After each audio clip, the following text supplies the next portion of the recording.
Prosseguindo o segundo vídeo, amados e amadas, Jesus cura as feridas do nosso coração. Jó capítulo 21, verso 15 e 19. Após a ressurreição, Jesus se encontra com seus discípulos.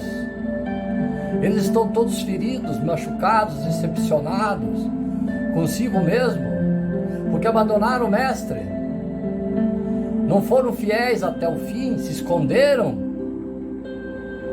Eles estavam com aquele sentimento de culpa e um vazio na sua alma. Qual era a missão do Mestre? Reconstruir os corações dos discípulos. Então, amados e amadas, o que é a missão do Mestre? Ele se encontra com eles após ressuscitar, mesmo machucados. Qual era a missão do Mestre? Reconstruir e curar os corações contritos, feridos. O coração de cada um passou por traumas, decepções. A gente carrega dentro dos nossos corações sentimento de culpa às vezes. Não fazemos o que deveríamos fazer, falhamos nisso ou naquilo. Deus, no entanto, não nos quer ferido pelo orgulho, da altivez de nos sentirmos sempre certos, muito menos prostrados com o sentimento de culpa, derrota e fracassos. O Mestre vem ao nosso encontro para curar as suas feridas da nossa alma e do nosso coração. Ele tem o remédio, que é o amor, a sua bondade, a afetividade profunda que vem do coração do Pai e cura todas as feridas. Pedro talvez fosse o mais ferido de todos. Afinal de contas, ele disse tantas vezes que daria a vida pelo Senhor, mas o negou 3 vezes. Jesus, no entanto, não veio jogar na cara de Pedro, não veio cobrar dele. Ele não faz como nós costumamos fazer, o ser humano mortal, porque gostamos muito de jogar na cara das pessoas e dizer: você prometeu uma coisa e fez outra, você não sustentou a palavra. Esse remédio, amados e amadas, é mundano, não é remédio do coração de Deus, não. O remédio do coração de Deus é o amor, e o amor que cura, é o perdão que renova, a chance nova que Deus nos dá. Quando Jesus perguntou a Pedro 3 vezes se ele o amava, deu ao discípulo a oportunidade de largar aquele coração ferido 3 vezes e negou, para reafirmar o seu amor.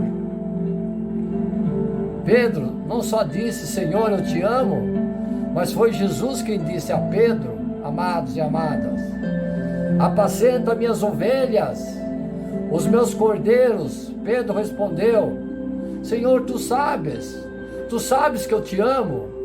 E quando Pedro prostra com a cabeça olhando para baixo, triste, é claro que vem no seu coração as cenas das vezes que negou Jesus. É Jesus quem levanta a sua cabeça e diz: Pedro, apacenta meus cordeiros, Pedro. É Jesus quem está reafirmando todo o amor que ele tem por Pedro. Mesmo esse tendo suas fraquezas, seus erros, suas falhas, ser bruto, rústico.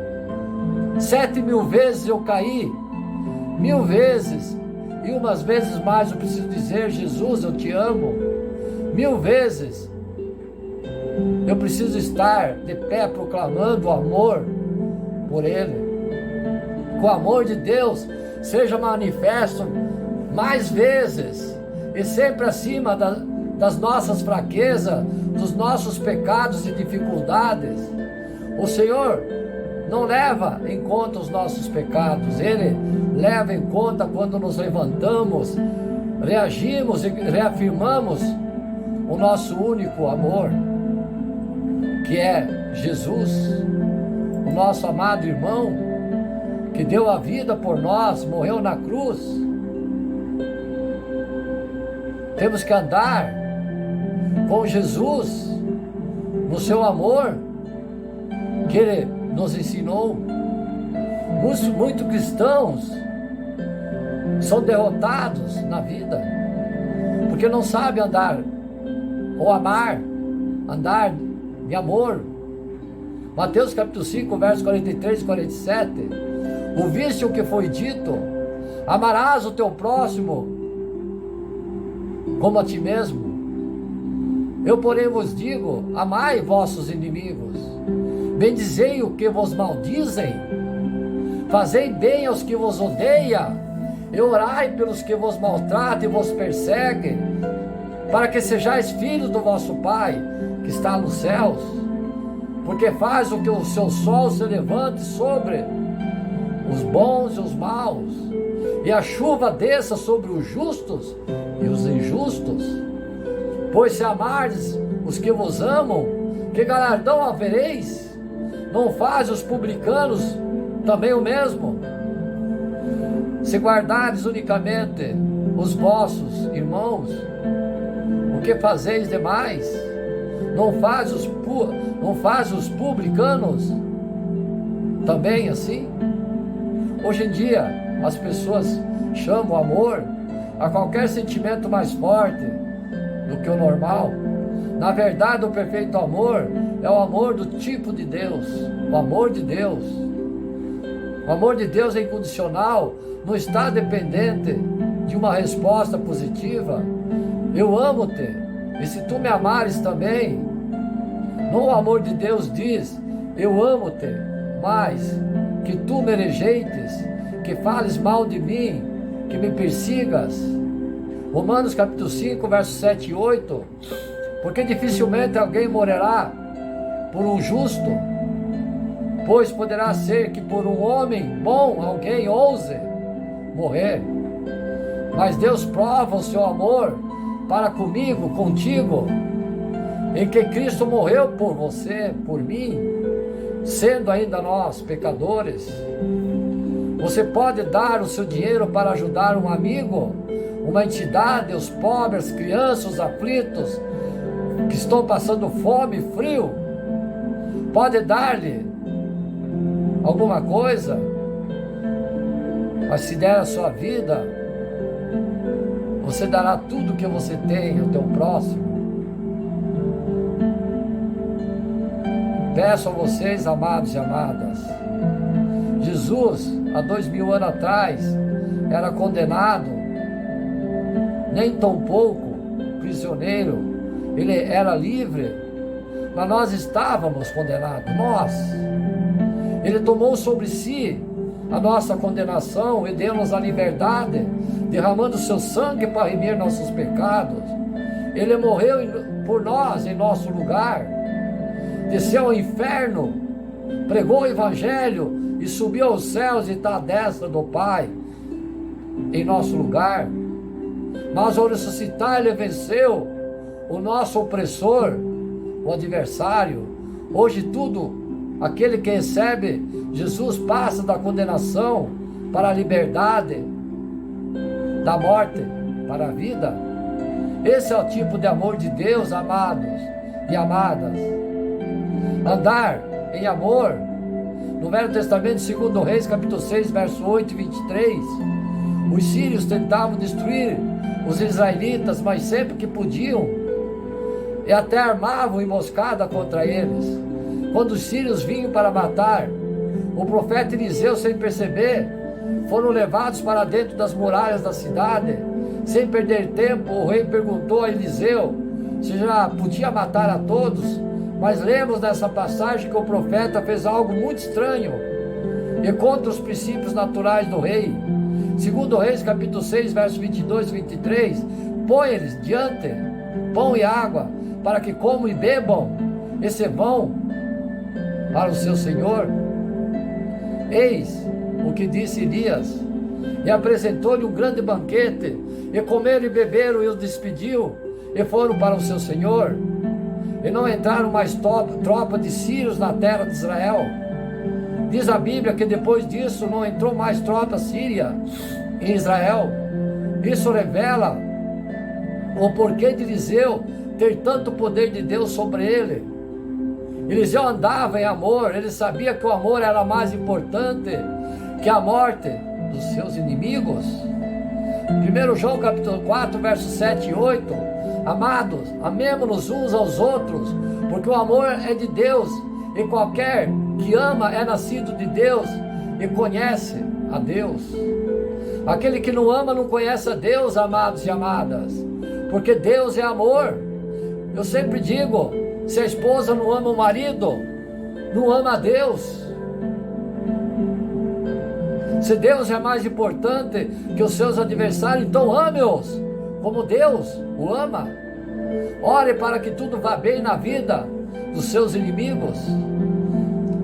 Há algum tempo, a gente pode chegar em situações difíceis, ser ofendido, ser ultrajado, mas o poder de Deus se manifesta em nós, e nós vamos andar sempre com amor.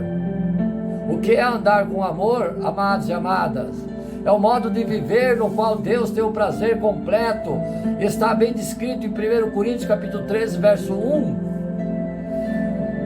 Coríntios capítulo 13, verso 4 e 7. O amor é muito paciente, bondoso, nunca é invejoso ou ciumento, nunca é presunçoso nem orgulhoso, nunca é arrogante, nem egoísta, nem tampouco rude. O amor não exige que você faça o que ele quer, não é irritadiço, rixosa, nem melindroso, não guarda rancor e dificilmente notará o mal que outros fazem. Nunca está satisfeito com a injustiça, mas se alegra quando a verdade triunfa.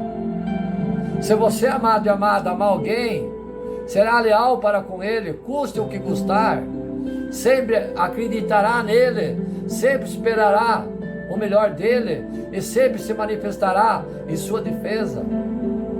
Já pensou que o dia, quando estivermos com Jesus, os dons de curas, milagres, profecias já não existirão, mas o amor continuará por toda a eternidade, porque Deus é amor. Andar em amor é perdoar sempre de coração as ofensas cometidas contra si mesmo. A Bíblia nos conta em Mateus capítulo 18, versos 21 e 35, que um certo homem devia muito dinheiro ao rei, e quando foram fazer as contas, o rei teve misericórdia e perdoou-lhe toda a dívida. Quando esse homem saiu da presença do rei, foi ter com aqueles que deviam pequenas quantias, e como não lhe podiam pagar, lançou-os na prisão. Quando o rei soube disso, entregou esse homem a seus carrascos, confiscou todos os seus bens e toda a sua família foi vendida como escravo, até que pagasse toda a dívida. Mateus capítulo 18, versos 34 e 35. E indignado, o seu senhor o entregou aos atormentadores até que pagasse tudo o que devia. Assim vos fará bem também o Pai Celestial, se do coração não perdoardes cada um a seu irmão e suas ofensas. Algumas pessoas dizem: eu perdoo, mas não posso esquecer. Mas quando Deus lhe perdoa alguma falta sua, você fica como se nunca tivesse feito. Ele não se lembra mais disso. Ele ira um instante, mas nunca a sua ira perdura. Nós também temos que fazer o mesmo. É perdoar, esquecer o mal que nos fazem. As razões de algumas pessoas sofrerem doenças, estômago, úlcera, esgotamento, noite sem dormir, é porque elas se recusam a perdoar, é porque não perdoam. Deus também não pode lhe perdoar, por conseguinte sofre as maldições que o adversário lhe quer impor. Efésios capítulo 4, versos 26 e 27. Não se ponha o sol sobre a vossa ira, não deis lugar ao diabo. Se alguém o ofender, perdoa-lhe. Nesse mesmo instante, não deixe passar um dia sem perdoar, porque esse está a dar lugar ao diabo, que virá assim com pensamentos errados acerca dessa pessoa, e à medida que o tempo passa, o rancor começa a brotar no seu coração e sua comunhão com Deus fica cortada. Mateus capítulo 18, verso 20, 21 e 22. Então Pedro aproximou-se dele e disse: Senhor, até quantas vezes pecará meu irmão contra mim, e eu lhe perdoarei? Até 7? Jesus lhe disse: não te digo até 7, mas até 70 vezes 7. Jesus estava a dizer que, se for necessário, devemos perdoar 490 vezes por dia. Isso é perdoar sempre sem esmorecer, porque é assim que Deus faz também. Andar em amor não é se envolver em contendas, rixas, discussões, guerrinhas, etc. Rancor. Tiago capítulo 3, verso 16. Porque onde há inveja, o espírito faccioso, aí há perturbação de toda obra perversa. Nisso não opera a justiça de Deus, amados e amadas. Temo, toda obra satânica existe no meio dessas coisas. Há pessoas que perderam a cura e outras bênçãos por se envolverem em discussões, contendas, rixas. Como vemos na Bíblia, ensina que onde há inveja, o espírito faccioso, discussões, guerrinhas, contendas, aí há toda hora a obra satânica. Se alguém estiver envolvido nessas coisas, amados e amadas, tem as portas da sua vida abertas ao adversário, que ao entrar rouba, causa mal, que ele quiser. Discussão, guerrinha, contendas com a esposa, só a causa algumas de igrejas sofrerem problemas familiares também, que chegam a fechar até as igrejas, só a causa de muitas famílias se desfazerem, muitos casamentos acabam em divórcio, muitos filhos se desviarem por maus caminhos, muitos empregados serem mal remunerados, etc.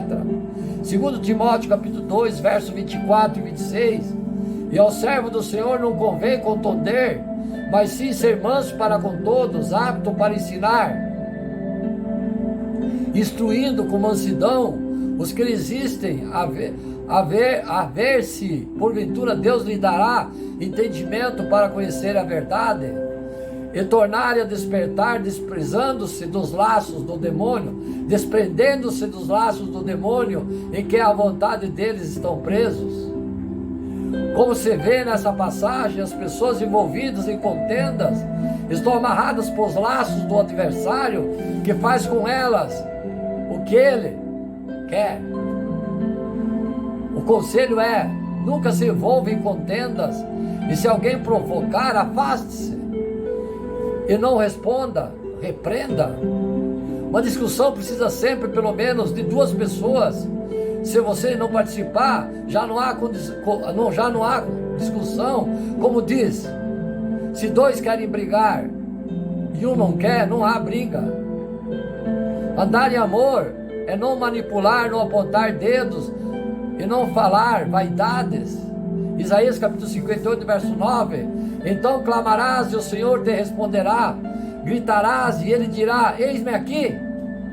Se tirares do meio de ti o jugo, o estender do dedo e falar a verdade, aqui em Isaías capítulo 58, verso 9, Deus diz que só irá responder às orações do povo se ele tirar o jugo do meio de ti, parar de manipular outras pessoas usando-se influência, dinheiro, sexo, droga, etc. Deus não manipula ninguém. Só recebe Jesus quem quer, só segue os caminhos de Deus quem quer. Deus não exige, não repreende, não manipula, dá livre-arbítrio a você. Ninguém tem o direito legal de dizer que é pressionado,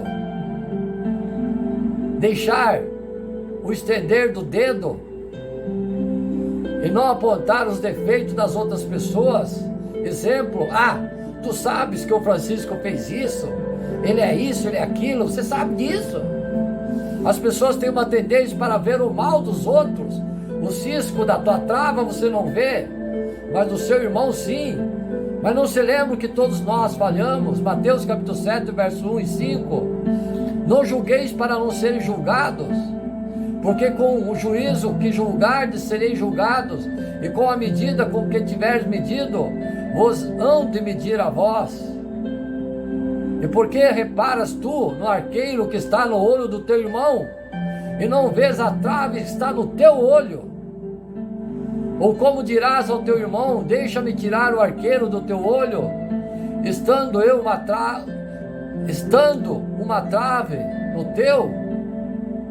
Hipócrita, tu tira a primeira trave do teu olho, então cuidarás de tirar o arqueiro do olho do teu irmão. Se alguém apontar o dedo aos defeitos de alguém, Jesus o chama de hipócrita. Deixar de falar vaidade é deixar de se vangloriar, intitular-se de o maior, ou bambam, ou melhor, a pessoa perfeita sem erros.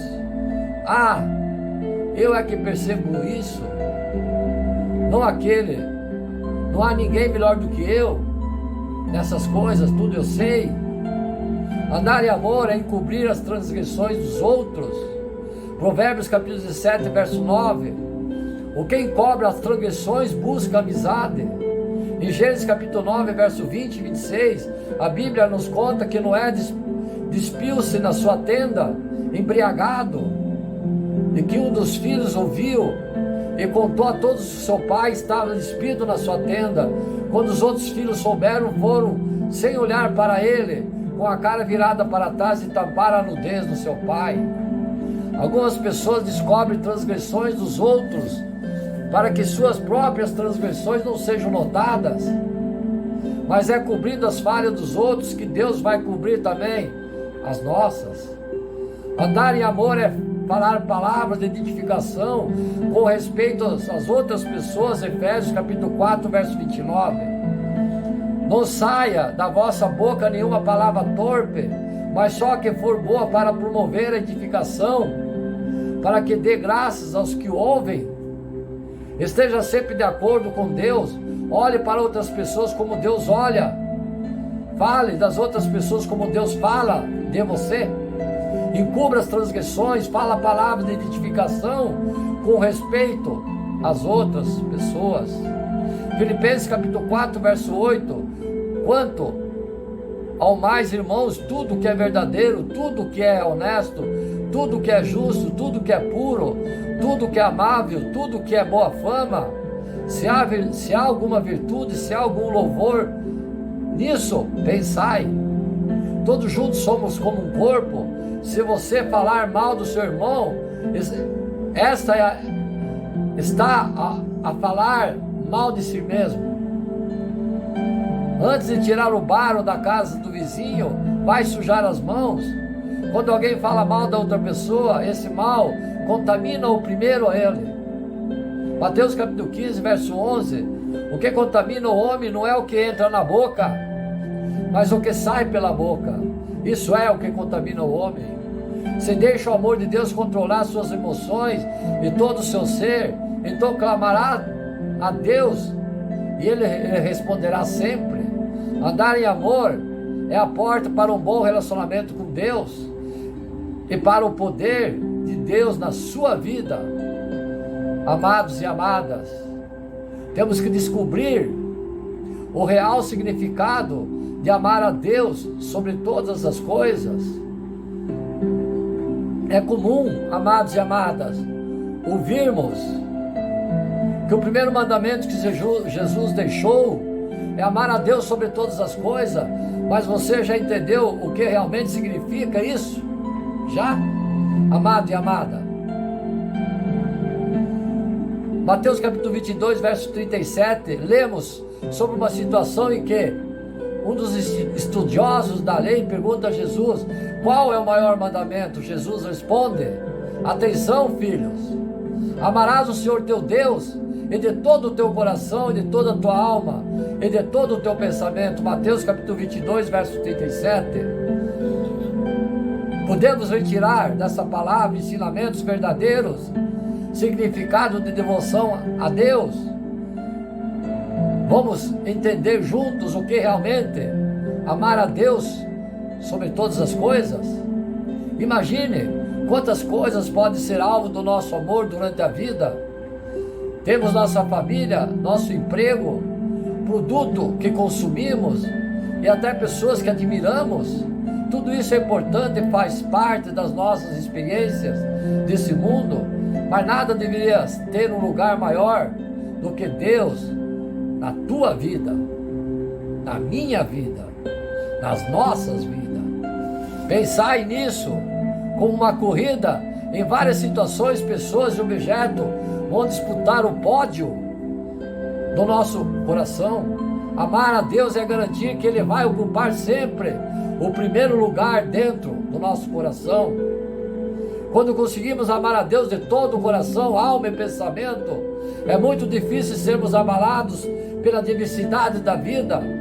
As coisas desse mundo acabam não nos afetando tanto, porque nós tornamos plenamente satisfeitos com Ele. Esse processo acontece quando entendemos o amor de Deus por nós, a importância do sacrifício que Ele fez e que podemos ter esperança de uma vida eterna com Ele. Como viver esse amor de forma prática? Sabemos que o verdadeiro amor é demonstrado em atos no nosso dia a dia, assim como uma pessoa que ama a outra deseja passar muito tempo com ela e agradá-la. Alguém que ama a Deus vai ter vontade de se aproximar dele e fazer o que ele deseja, claro. A Bíblia fala de algumas ações que representam amar a Deus. No próprio texto em que Jesus fala do primeiro mandamento, ele diz, logo em seguida, que também é fundamental amar o próximo. Amar a Deus sobre todas as coisas. Segundo, amar o próximo como a si mesmo. Quem cumpre o primeiro mandamento também precisa cumprir o segundo. Outra ação, no livro de João, capítulo 14, verso 21, quando Jesus explica que o amor é traduzido em obediência à palavra de Jesus. Aqueles que aceitam os meus mandamentos e lhes obedecem são os que me amam verdadeiramente, disse Jesus. Seguir o que Cristo ensina é uma forma clara de mostrar o seu amor a nós, seu amor a Deus. Para isso, mantenha uma rotina diária de contato com Ele, lendo a Bíblia. Lembre-se, eu falei lá em cima, fale com Ele através da Bíblia, Ele te responde tudo, todas as tuas perguntas. Ore confessando seus pecados quando você ofendeu, assim você vai ganhar mais intimidade com Deus, e percebe como é fácil colocá-lo no pódio do primeiro lugar no seu coração. Esperamos que essas palavras tenham ajudado você a entender melhor o que significa amar a Deus sobre todas as coisas e como é possível colocar em prática esse mandamento no seu dia a dia. Temos que edificar as nossas obras para que Deus sempre esteja conosco, ao nosso lado, e nunca nós nos sentiremos sozinhos sem o amor de Deus. Não se atreva, amado e amada, voltar as costas a Deus. Um dia você o encontrará face a face. Volte para Jesus Cristo antes que seja demasiado tarde. Creia nele e você receberá o perdão pelos seus pecados, todos eles, e terá paz com Deus. O amor divino cura todas as feridas do nosso coração. O amor de Deus cura as suas feridas, porque nem sempre provamos um amor puro, verdadeiro e sincero. A vida manifestou-se e nós a vimos, e somos testemunhas, e a vós anunciamos a vida eterna que estava junto ao Pai e que se tornou visível para nós. 1 João capítulo 1, verso 2. Ainda somos felizes porque celebramos junto com todo o mundo o nascimento de Jesus, nosso Senhor Jesus Cristo, João nos deu o Evangelho, a carta nas quais foi testemunha do amor de Deus para conosco, que nos deu no livro do Apocalipse, mas acima de tudo nos deu também testemunho da grandeza de Deus. Ele provou de perto, como ele mesmo diz, a graça de ser discípulo amado, de experimentar o amor e a ternura de Deus na pessoa de Jesus. Ele mesmo testemunha que o amor de Deus é manifesto aos homens, e quando João diz isso é porque ele escreve um evangelho poético e bonito. Não é muito mais do que isso, é porque ele provou na sua carne, no seu coração, esse amor divino do Senhor, e por isso, por onde João foi, em tudo aquilo que escreveu, ele testemunha, ele ratifica, ele mostra a grandeza do amor de Deus para conosco. Sabe, amados, amadas, assim como João foi totalmente envolvido por esse amor divino, e foi moldado, tocando, transformando, renovando, refazendo o seu coração, nós somos chamados, nesse tempo de graça, aqueles que são reto e fiel a Deus, para sermos refeitos no amor de Deus. O amor de Deus, quando entra em nós, faz toda a diferença. Nós somos carentes desse amor, porque muitas vezes não provamos um amor puro, um amor sincero. Muitas vezes nós nos machucamos quando queremos amar alguém, quando queremos expressar um amor verdadeiro. Por quantas experiências dolorosas você já passou, amado e amada, nessa vida, nas diversas esferas do amor, seja o amor do homem para com a mulher, seja o amor de filhos, seja o amor de amigos.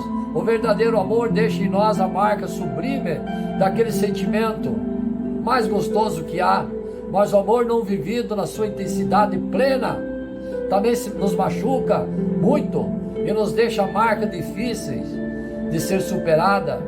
Só o amor é capaz de curar os amores da nossa vida, só o amor é capaz de restaurar os amores que nos machucam nessa vida. É desse amor que João nos fala, o amor que iluminou e deu sentido à sua vida, é o amor que ilumina e dá sentimento à nossa vida, que hoje na celebração dessa palavra que estou transmitindo a vocês, através do Divino Espírito Santo de Deus, aos amados irmãos e irmãs, vou recitar aqui aos irmãos 7 frases que vão curar a sua alma. São tantas situações que passamos, tantas provações, não é mesmo, amados e amadas? E você pode ter chegado a muitas situações difíceis, assim como a mulher samaritana em Jó capítulo 4, verso 7. Talvez hoje o seu coração está destruído, porém agora eu vou citar a vocês 7 frases que possuem poder do amor de Cristo na sua vida. A partir delas e com elas você pode começar um caminho de paz, cura interior. Deus é capaz de curar todas as tuas feridas e transformar a sua vida. Confira, reflita, ouça. O bom Deus faz por mim um pequeno milagre toda noite. Antes de dormir, não aguento mais, e de manhã já estou em forma. Acho que nesse momento de grande tristeza tem-se necessidade de olhar para o céu em lugar de chorar. Espera um pouco, a filha verá as grandes coisas. A medida de amar a Deus consiste em amá-lo sem medida. Nada de desânimo, filhos, coragem, sempre. Sede generosos para com o Senhor. Cada batida do seu coração, cada folha, cada gota da água, cada grão de areia, tudo oferecemos a Jesus. Agora, pois, se ergam finalmente. As Escrituras nos despertam dizendo: essa é a hora de levantar-nos do sono. Reconheço que Deus nunca permitirá mais que possamos suportar. Então, amados e amadas, essas são 7 frases para que vocês marquem seus corações, porque Deus amou o mundo de tal maneira que deu seu Filho único para aquele que nele crê não pereça, mas tenha vida eterna. Maravilhas e graças Deus criou para ti, amado e amada, um método de salvação tão simples que todos podemos obtê-lo. Se você optar para acreditar em Jesus, Deus será o vosso Pai. Se você se tornar filho amado e ser parte do reino celestial eterno, o sacrifício de Jesus é o único caminho que Deus usou para nos trazer de volta. Ele, porque os nossos pecados nos separavam dele, mas Jesus estava disposto a tomar o nosso pecado, cumprir a sentença, e ele morreu por você na cruz e por mim. Todo mundo que opta por crer nele são assim justificados, salvos e tornam-se verdadeiros cristãos. Deus então o vê através de Jesus, e você fica isento do pecado ou culpa do seu ponto de vista. É um dom gratuito de Deus para que cada um de nós, essa maravilhosa graça, o único inocente foi o sacrifício para justificar os culpados. Mas todos quantos o receberem, aos que creem em seu nome, deu-lhe o poder de se tornarem filhos de Deus. 1 João capítulo 1, verso 12. Toda pessoa tem direito de saber consequência, de virar as costas para Deus. Tem que ser dito que Deus é Pai, amado por todos nós, que recebemos Cristo como Salvador, mas também tem que ser dito que aquele que vira as costas para Ele um dia vai encontrá-lo no juízo final.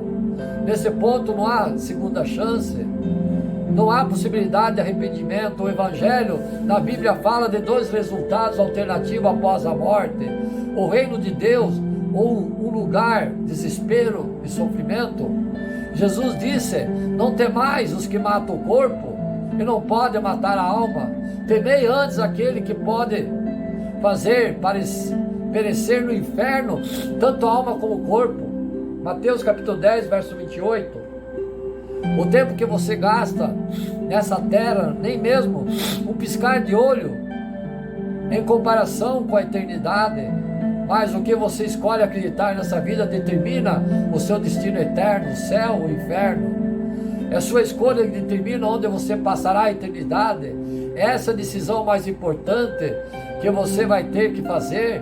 Então, por favor, considera cuidadosamente.